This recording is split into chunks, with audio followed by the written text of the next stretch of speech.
Excelentíssimo senhor presidente, vereador Edson Garcia, mesa diretora, colegas vereadores, público presente, imprensa, o site Agora é Sério.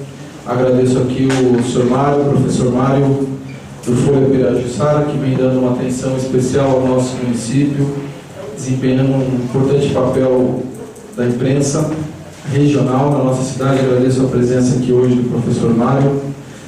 Cumprimento os internautas, cumprimento minha família, minha irmã Ângela, que sempre me acompanha, os ouvintes da Rádio Cidade de Juquitiba. Cumprimento especial a munícipe, a Renata, que hoje faz aniversário, uma pessoa que é o exemplo do jovem na nossa cidade, que estudou, se formou, se pós-graduou e hoje atua no ramo turístico da nossa cidade.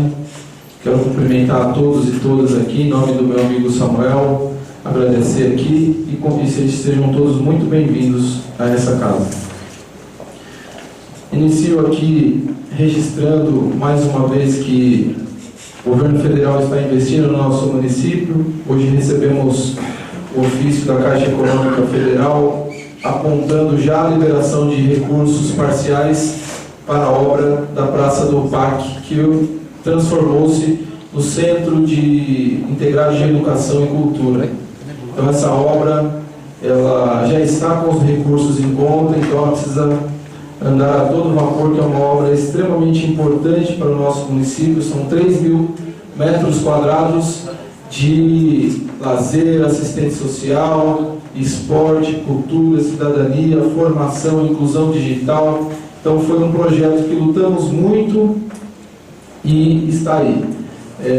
Sinto ainda que falta, porque uma parte do projeto é a mobilização social, que é onde a sociedade, coordenada por um grupo gestor, ela passa todas as informações e fiscaliza a obra, e isso não vem sendo feito. Então eu preciso de informações e o farei via requerimento.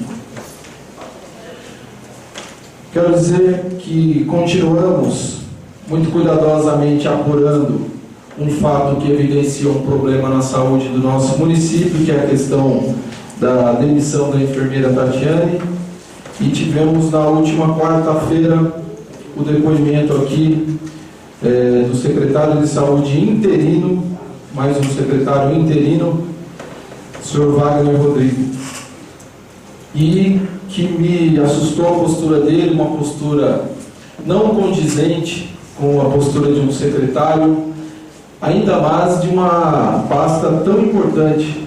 O vereador Léo, que atuou na saúde e que esteve acompanhando aqui o depoimento, as informações prestadas pelo secretário de saúde, eu e o vereador Leonardo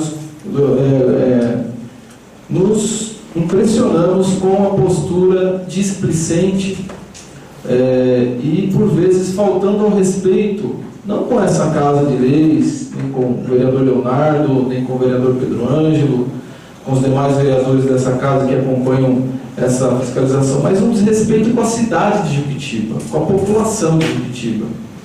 Porque, à medida que nós iniciamos algumas questões que dizem respeito diretamente à função dele enquanto secretário, nós temos um contrato, o maior contrato dessa administração, dos maiores contratos, um contrato milionário, é com a UCIP, que faz o gerenciamento do pronto atendimento do nosso município.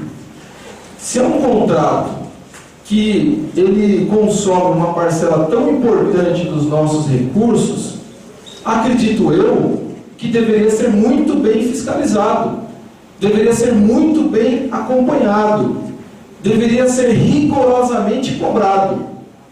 E quando questionamos o secretário, ele disse desconhecer o contrato, desconhecer o termo de compromisso. E aí ele respondeu, estou aqui com a transcrição inclusive, quando eu disse a ele, então, secretário, quem que conhece?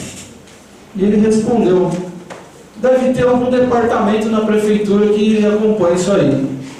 Senhores, nós estamos falando dos médicos que vão nos atender, ou os nossos familiares, quando precisarmos de um atendimento de urgência e emergência.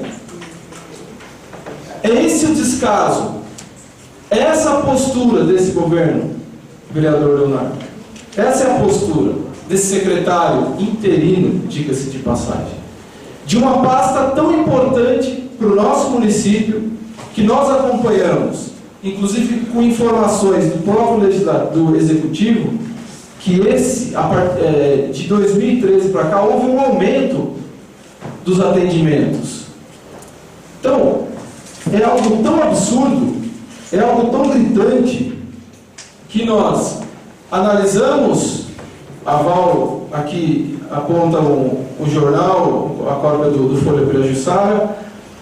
É tão preocupante, senhoras, que, vejam, se nós, esse contrato que é tão importante para o nosso município, ele não tem acompanhamento de prestação de contas, porque eu fiz a pergunta, e aí nós partimos de um problema localizado, que estamos procurando elucidar, né, sem nenhuma...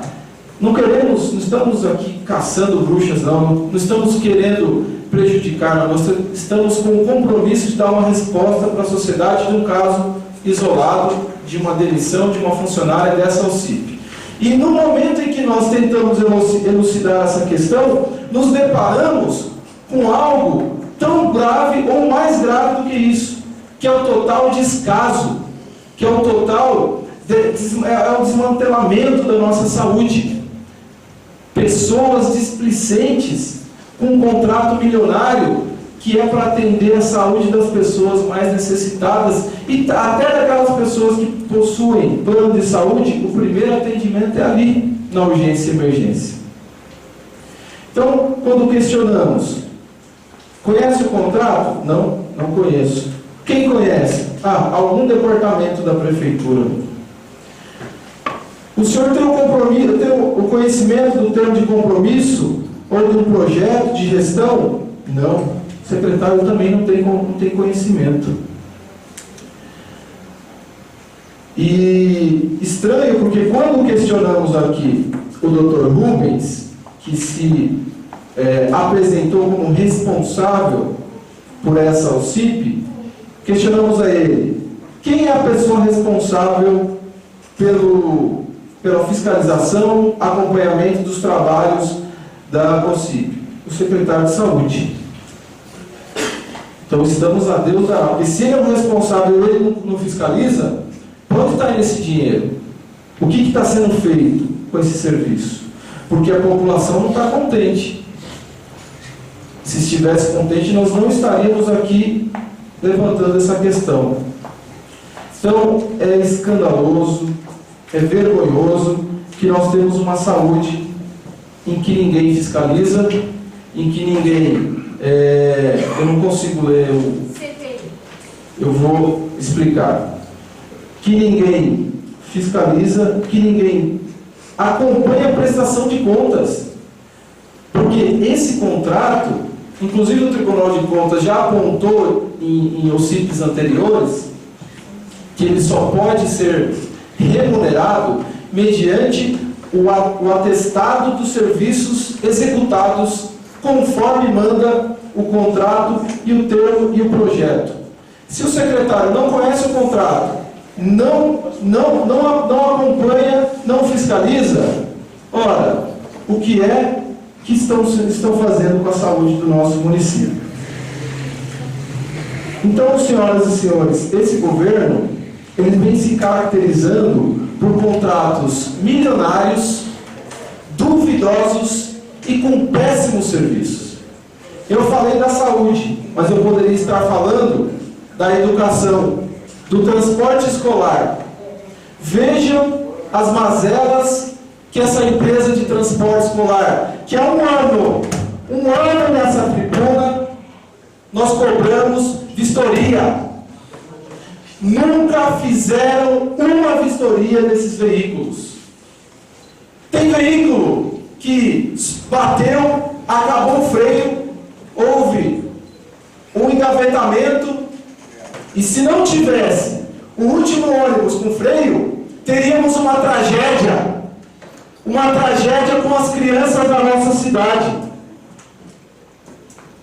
Por incompetência de fiscalizar esses ônibus, que não atendem a lei orgânica do nosso município, que limita o ano de fabricação deles, que obriga a Secretaria de Serviços, Obras e Transportes a fazer a vistoria, e não é feito. E é mais um contrato milionário, que é duvidoso, porque as empresas mandam no nosso município. Teve uma mãe que postou desesperada uma foto desse ônibus que sofreu acidente por falta de freio, e que no dia seguinte estava rodando, transportando os alunos. Contrato milionário, aonde as empresas têm mais valor do que o cidadão, do que o aluno, do que o pai que vai lá reclamar. Então esse é o governo que aí se coloca, vereador Leonardo, com essa questão de transporte escolar. Um contrato milionário. E nós temos a evidência que na saúde o secretário é interino. Na educação também é interino. E no meio ambiente também é interino. Isso caracteriza, sabe o quê? Concentração de poder no chefe do executivo. Porque quando o secretário é interino, ele não tem total autonomia para fazer o que ele quer, não. Ele se reporta ao chefe dele, que é o prefeito. É concentração de poder. É quase um autoritarismo. É quase uma monarquia. Tudo se reporta ao Todo-Poderoso. Contratos duvidosos, milionários, péssimos serviços, secretários interinos. Isso revela que nós, infelizmente, não temos um projeto de cidade. Não temos um projeto para o desenvolvimento da cidade. A gente não sabe o que é que está acontecendo. E a gente não vê resultados nessa questão.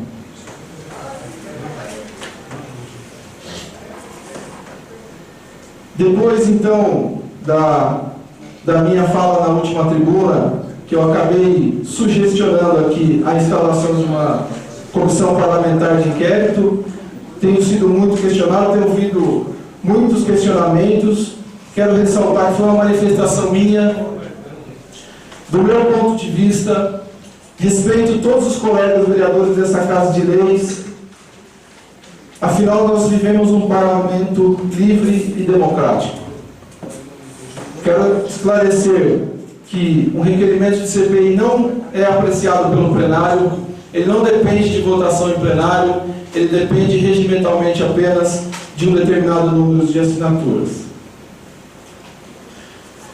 Quero finalizar, presidente, nobres vereadores, público presente, quero ler aqui um poema de um dramaturgo que eu admiro muito, Bertolt Brecht, que ele fala do elogio à dialética.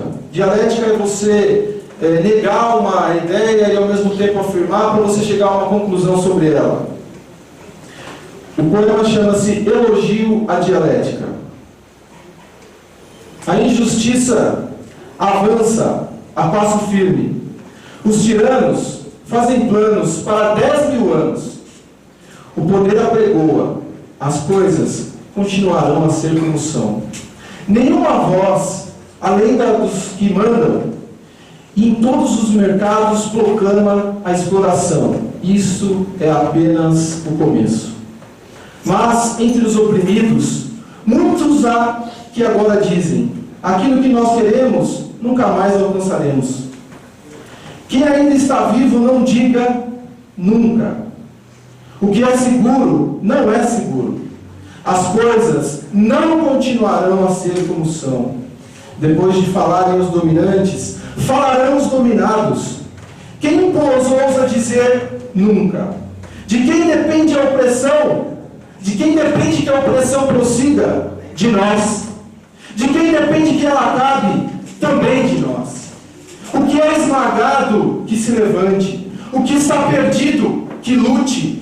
O que sabe ao que se chegou, que há aí que o retenha. E nunca será ainda hoje. Porque os vencidos de hoje serão os vencedores de amanhã. Quero parabenizar o vereador Léo pelo trabalho da Páscoa aqui da Fazenda Justino. Desejar a todas as famílias uma excelente Páscoa, que a Páscoa é o renascimento do amor em Cristo, que é um amor verdadeiro que nós temos que ter por nós todos. Uma boa noite.